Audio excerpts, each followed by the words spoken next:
पारा नंबर 18 सूरत नूर आयत नंबर 21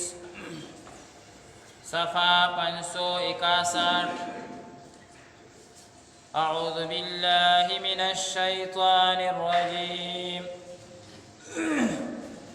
बिस्मिल्लाहिर रहमानिर रहीम या अय्युहल्लज़ीना आमनू ला तत्तबि'ू खुतुवातिश शैतान वमन यत्तबि' खुतुवातिश शैतान फइन्नहु यअमुरु बिलफहशाइ वलमुनकर वलौला फज़्लुल्लाहि अलैकुम वरहमतुहु मा ज़का मिनकुम मिन अहदिन अबदन वलाकिन्न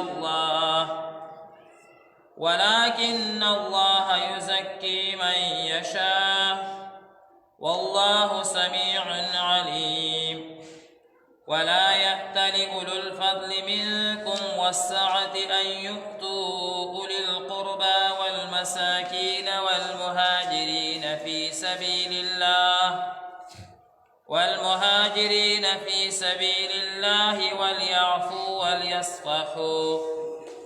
अला तुहिब्बून अन यग़फ़िरल्लाहु लकुम वल्लाहु गफ़ूरुर रहीम सदक़ल्लाहुल अज़ीम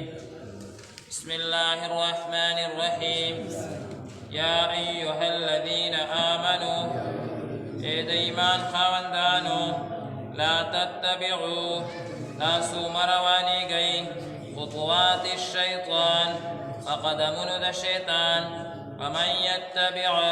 औ सुकची पिरविउ की खुतुवातिश शैतान क़दमुनु द शैतान फइन्नहु यअमुरु बेशका हुक्म कवी बिलफहशाइ दबी हयाई वलमुनकर औ दबदकार वलौला फज़्लुल्लाहि औ कचरनवे फज़ल द अल्लाह ताला अलैकुम अदहगा मा ज़का पाक शवे बनओ मिनकुम स्तासु की मिन अहदिन हिस्सुक अबदन इसकला वलाकिन अल्लाह लेकिन अल्लाह ताला युज़क्की पाकवी मन यशाअ चाल रचो ग्वाड़ी वल्लाहु समीउन अलीम अल्लाह उरीदुन के पूयदे वला यअतली औ कसम दिन खुरी उलिल फ़ज़ली फजीलत खावंदान मिनकुम स्तासुना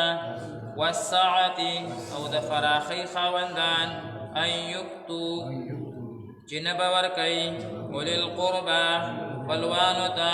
वलमसाकीन व मिस्किनानुता वलमुहाजिरीन औ हिजरत का उनकोता फी सबीलिल्लाह फला रदा अल्लाह की वलयाफ़ू बकार दची अफ़्व उकड़ी वलयस्फ़हू औ दरगुज़ुरु की अला तुहिब्बून अयता सुनख़्व खवई अन यग़फ़िरल्लाहु लकुम कि अल्लाह तासु मुआफ़ की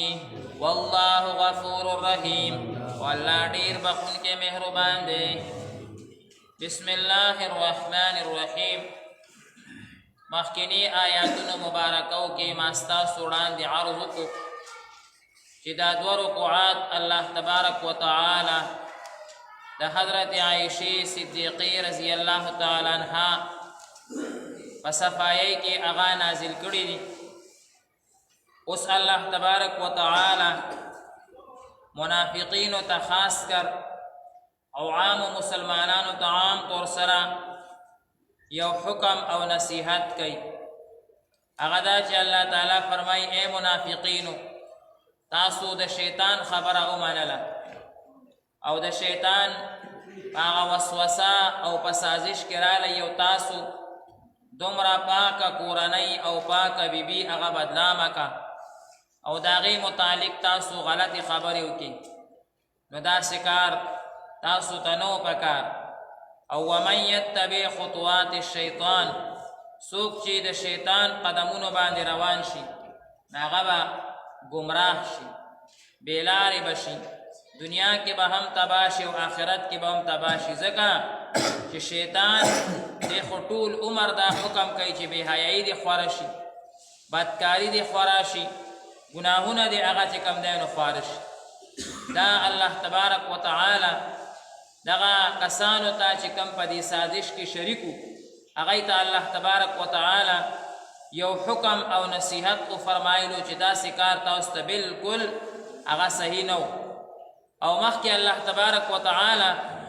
د نورو صحابه کرامو ته خپل فضل او کرم ذکر کوي او موږ ته خپل فضل او کرم ذکر کوي. نور صحابه کرام خو دې پروپیګنډا کې نه دي راغلي، صرف ما تاسو ته عرض کو چې درې ساده مسلمانان چې یو هغه حمینه بنت جحش هغه زنانه ده او حضرت حسان رضی الله تعالی عنہ، مستح رضی الله تعالی عنہ، دا درې صحابه کرام دي، یو سړی او یو ښځه او یو لوی منافق دی رئیس عبدالله ابن ابی ابن سلول دا هغه نوم دی، هغه لوی منافق د دې سردارو. الله تبارک وتعالی فرمایي چې دا نور صحابه کرام چې دې کې رانله دې سازش کې شریک نه شو، دا په د الله فضل